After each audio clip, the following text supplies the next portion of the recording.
Persada FM Radio Visual akan hadir sesaat lagi.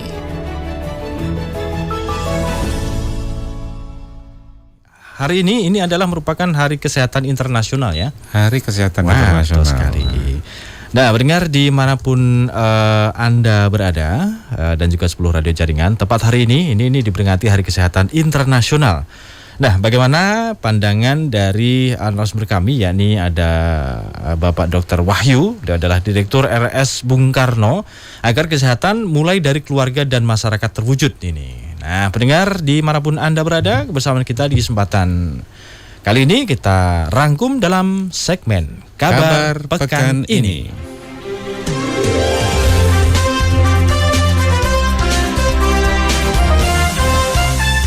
Kabar Pekan ini. Kabar Pekan ini. Halo, Assalamualaikum warahmatullahi wabarakatuh, Dr. Wahyu. Waalaikumsalam warahmatullahi wabarakatuh. Alhamdulillah. Kabar baik dan sehat ini, Pak Dokter. Sehat banget. Sehat banget, alhamdulillah. Ya, Posisi berada di mana nih, Dokter? Di kantor kah atau? Di kantor. Iya. Di akhir pekan itu tetap ngantor ini, Pak Dokter ya. Iya, betul. Kami 5 hari kerja. Oh gitu ya, alhamdulillah. Jadi sudah di kantor pagi ini. Pak Dokter, ini terkait dengan hari ini Hari Kesehatan Internasional ini, Pak Dokter ya. Nah, ini apa yang ingin Bapak sampaikan dulu kepada masyarakat tentang Hari Kesehatan Internasional ini, Bapak? Barangkali ini juga termasuk jarang masyarakat yang tahu. Oh, ini ternyata Hari Kesehatan Internasional begitu. Moga, Pak. Jadi Hari Kesehatan Dunia, Hari Kesehatan Internasional itu jatuh pada 7 April. Sejarahnya sudah Perang Dunia Kedua itu kan terbentuk Liga Bangsa-Bangsa yang sekarang dikenal sebagai PBB. Itu didirikan oleh PBB, Badan Kesehatan Dunia, tanggal 7 April 1949. Diperingati sebagai Hari Kesehatan Internasional. Ya. Prinsipnya yang mengusulkan itu berhasil sama China kalau nggak salah. Kesehatan itu hak yang hakiki dari setiap manusia. Setiap orang itu berhak untuk sehat. Ya.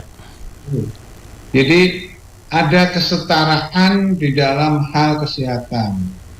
Nah, contohnya kemarin saat COVID itu, semua orang itu berhak divaksin, gratis, itu untuk melindungi semuanya. Itu contoh hak kesetaraan. Nah, PBB menginginkan itu, semua negara yang miskin pun diberi vaksin, tapi tapi kita bersyukur Indonesia vaksin bisa digratiskan. Yang kedua, bahwa kesehatan itu penting. Jadi tanpa kesehatan sesuatu yang penting tidak akan berjalan. Itu Hari Kesehatan Internasional. Jadi itu merupakan sejarahnya gitu ya, hingga akhirnya ditentukan sebagai Hari Kesehatan Internasional begitu ya. Kemudian ini dokter, yang barangkali juga menjadi perhatian. Saat ini ini cuaca yang cukup ekstrim ini, banyak ini ya yang tiba-tiba ini sakit mendadak gitu. Apa ini yang menjadi rekomendasi dan tips dari Dr. Wahyu agar ranah keluarga dan masyarakat lingkup kecil ini bisa memulai menjaga kesehatan ini, bagaimana sih, Dokter? Cuaca itu sangat berpengaruh untuk tubuh kita dalam hal daya tahan tubuh. Cuaca ekstrim ditambah puasa itu membutuhkan upaya yang lebih kuat untuk menjaga kesehatan. Yang pertama, perilaku hidup bersih dan sehat, itu yang penting. Saya selalu tekankan itu ya.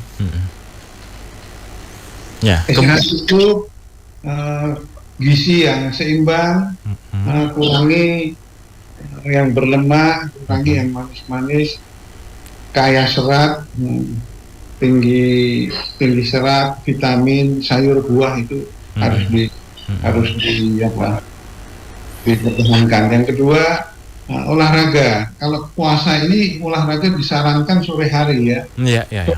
Jadi 1 jam menjelang buka puasa itu bisa melakukan exercise atau olahraga. Begitu selesai olahraga bisa buka. Iya. Kurangi hidup sehat, kurangi hidup yang stres. Mumpung puasa, banyak amalnya, banyak zikir, Betul. Ya. banyak ibadahnya, itu akan mengurangi stres yang cukup bagus.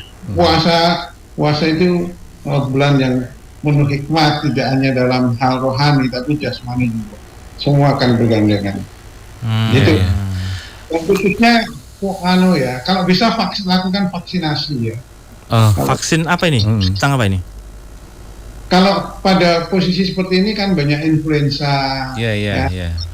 terutama yang mau umroh, mau haji itu ya. Oh gitu. Okay. Silakan itu, silakan ke RSUD Bongkana ada vaksin influenza yang. Oh iya. Kalau kaitannya pada bulan Ramadan kita banyak menemukan menu-menu yang manis nih dokter. Ya. Bagaimana ini mengatur atau mengantisipasinya biar berimbang dokter? Kalau minum manis atau makan yang banyak kalori itu bisa nasinya dikurangi. Nasi ya. Nasi. Dan pokoknya bisa dikurangi supaya tubuh kita tidak hiperglikosemia ya, hiperglikemia, gula darahnya tinggi, jangan. Dan itu akan menyebabkan pankreas kita lelah yang nanti memicu diabetes. Yang kedua, kalau gula berlebihan, manis-manis berlebihan, dia diubah oleh hati kita menjadi lemak. Lemak itu nanti menumpuk jadi dan memberatkan jantung, memberatkan hektar hati yang mengubah zat itu. Jadi diimbangi ya, karbohidrat, protein, vitamin dan mineral harus berimbang. Betul. Kemudian ini dokter, saat ini penyakit yang dominan, baik yang ringan atau yang berat yang sering dialami masyarakat ini apa sih dokter sebenarnya? Saat ini masih didominan oleh dulu pasien di Indonesia itu penyakit infeksi, sekarang non infeksi yang dominan. Oh gitu ya. Tensi, stroke, diabetes itu cukup dominan. Jadi tolong itu diperhatikan karena itu silent killer, pembunuh. Betul. Diam-diam. Tidak dirasakan ya, tiba-tiba nanti berdampak pada tubuh kita tentunya. Iya, sangat berdampak. Itu harus hati-hati. Lakukan general check up kalau sudah di atas 40 tahun sekarang. Ini yang budaya ini dokter yang jarang kita jalani ya, karena udah merasa sehat jadi agak malas untuk check up-nya. Ini gimana dok ini dok? Ya, sarannya 40 tahun ke atas setahun sekali lah. Setahun sekali. Oh, sarannya setahun sekali minimal ya. Ya, yang 40 tahun, yang 50 tahun ke atas 6 bulan sekali. Minimal apa aja check up-nya dok? Minimal darah rutin, fungsi hati, fungsi ginjal, darah rutin, kimia darah, lemak darah, gula darah, kemudian foto ronsen dan rekam jantung. Kita punya paket itu loh. Oh, bisa disampaikan dok paketnya? Boleh. Apa ini paketnya? Di RSUD Bung Karno itu general check up tuh paling murah sak dunia. Jadi sudah kita program untuk saudara-saudara yang mau tindak haji, tapi kita buka aja untuk umum. Kita punya klinik khusus untuk medical check up. Berapa dok? 500.000 udah lengkap, dapat konsultasi dokter. 500.000 sudah lengkap ya? Lengkap ya. Rekam jantung, foto ronsen, fungsi ginjal, fungsi hati, kolesterol, asam urat, HB dan lain-lain. Ya. Jadi sudah lengkap ya. Biasanya kan juga dibacakan ya. Artinya kan para pasien ini kadang-kadang nggak tahu ya. Ini hasilnya ini sebenarnya gimana sih? Nah ini termasuk ke konsultasi tadi ya. Oh Iya, ini bapak nanti- seperti ini gitu. Nanti itu udah masuk paket konsultasi dengan dokter. Ya ya. Alhamdulillah. Ya, Ditayangin alhamdulillah. dalam ruang khusus Mm-mm. ber-AC, Mm-mm. ber-AC dengan background ruangan itu masjid Apa? Madinah. Oh Madinah. Oh iya ini. Nabawi. Alhamdulillah. Nabawi. Iya. Ya monggo untuk Anda masyarakat Solo ya, Nah, Solo dan sekitarnya. sekitarnya yang mau. Jadi yang minimal tadi sudah include di dalamnya karena udah general check up ya. General Jadi, check up gitu. 500.000 dokter ya. Mm-mm. Sudah termasuk sekitar itu ya kurang Itu lebihnya.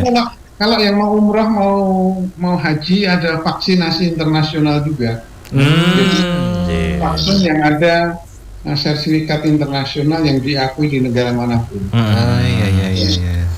Itu Alhamdulillah ada. bisa menjadi rujukan ya untuk Rumah Sakit Bung Karno ini di Semanggi ya. Wah, gitu. Nah, kemudian kalau ini dokter, nah sebagian dari kita ini kan masih ada yang tadi ya menyampaikan kesehatan begitu.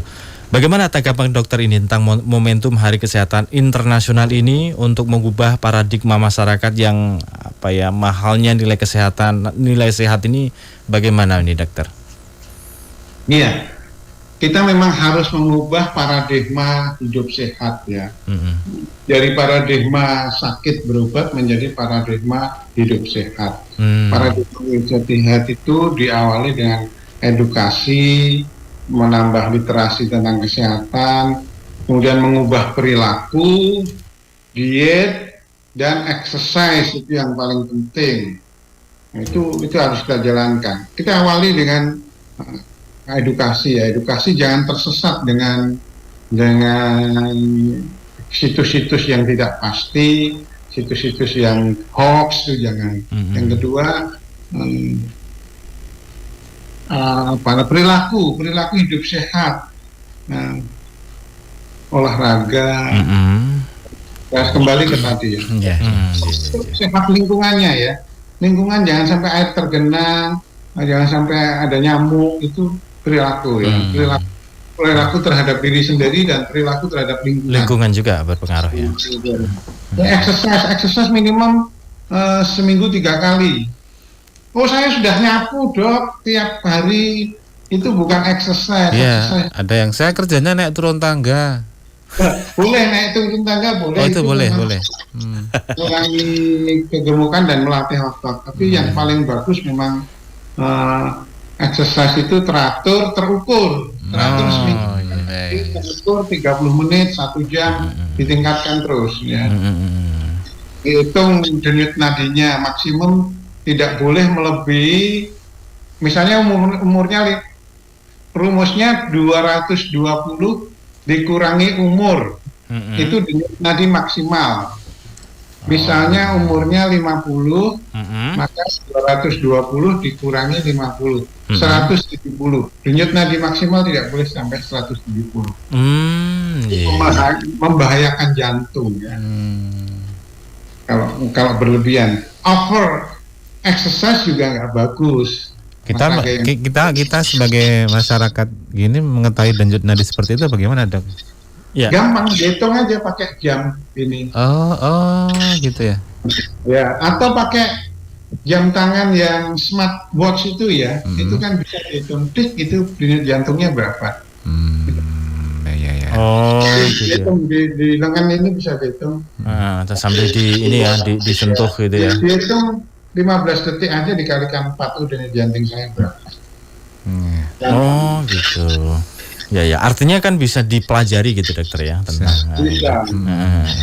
Patokan gampangnya jangan terlalu menggeh-menggeh.